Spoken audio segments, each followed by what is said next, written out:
In this video, we are going to talk about podcasting with Screencastify. So let's dive in.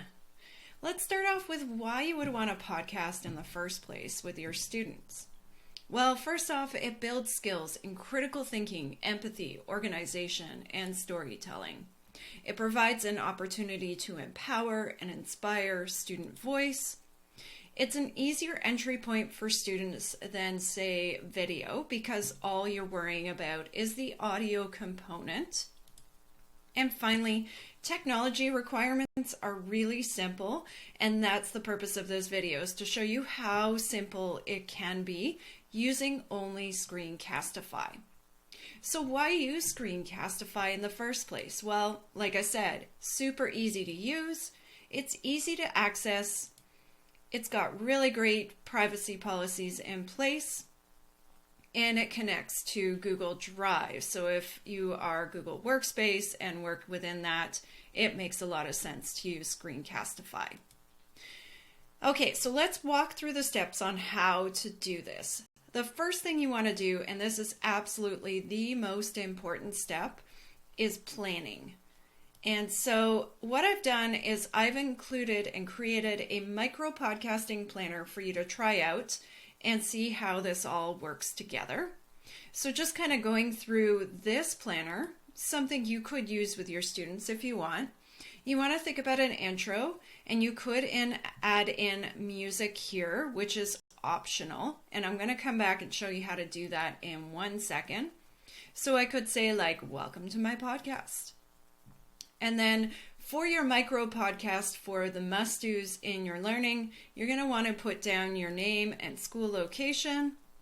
Okay, and then from there, 1 to 2 fun facts about yourself. So there's a couple of fun facts about me.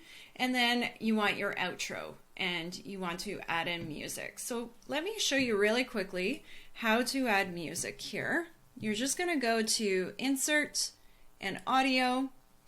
And you're going to find your audio track. Now it does need to be in your Google Drive. Once you found it, just click select. That's going to drop your audio in there. And I'm just going to bring it up here. Let's grab it. It doesn't want to grab for me. But anyway, grab it, drag it, and drop it in there. And then when you're ready to play, you can hit play. You can also control the volume here, so you can fade in and out as you're recording, which is really, really cool. Okay, so once you've done that, and once you've got your podcasting planner all done, what I want you to do is pause and complete the planner for yourself here. Okay. Now that you've got that done, let's move on to step 2, which is the recording settings you're going to want to use in Screencastify. And specifically, you want the browser tab so you can select some of the audio options in there. So let's look at the recommended settings. First off, like I said, you want to capture the audio from the planner tab itself. So make sure you're selecting browser tab. You want to make sure you've enabled your microphone, and then make sure you pick the right microphone as well. So go and check your settings in that side panel.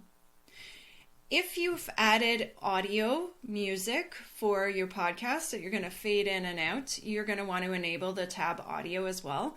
You'll find that under the more options setting. And then when you're ready to go, you're just going to hit start and start recording there. So what I want you to do now is pause here, go record your audio, and then come back for the rest of the video. All right, so step 3, this step is totally optional, but it's editing your podcast. So you can cut and rearrange clips in here, you can export it back to Screencastify and do all kinds of other stuff.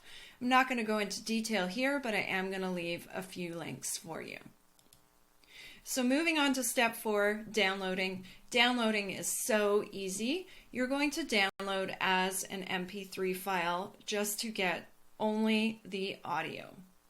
So in Screencastify, what you want to do once your video page pops up is you're going to go to the original video file. You're going to go to Export Video, And then you're going to scroll down and click on More Options. And from there, you're going to export as an MP3. That will download to your computer. And so what I want you to do now, pause, go download your audio, and then come back for the last step. All right, step 5 is sharing. So there are several options for sharing your podcast that you've created from Screencastify. So first off, you're probably going to want to upload it to your Google Drive. So you can go do that now if you want to, or after this video, and we'll come back here. You can also take those audios, and then once it's in your Google Drive, you could add it, for example, to a class set of Google Slides, and then your students could also create show notes on that Google Slides presentation, which is kind of handy. You could also get your students to submit through your LMS, so whether that be Brightspace or Google Classroom, and then maybe you use a question type post, so discussions in Brightspace, using the question type in Google Classroom. You could also add it to the activity feed in Brightspace. There are so many options here. And then, or you could just share the video directly from Screencastify and just listen to the audio. So that's kind of a really quick overview of how to go create not only your own micro podcast, but also how you can help your students create their podcasts using only Screencastify. So we invite you to go give it a try.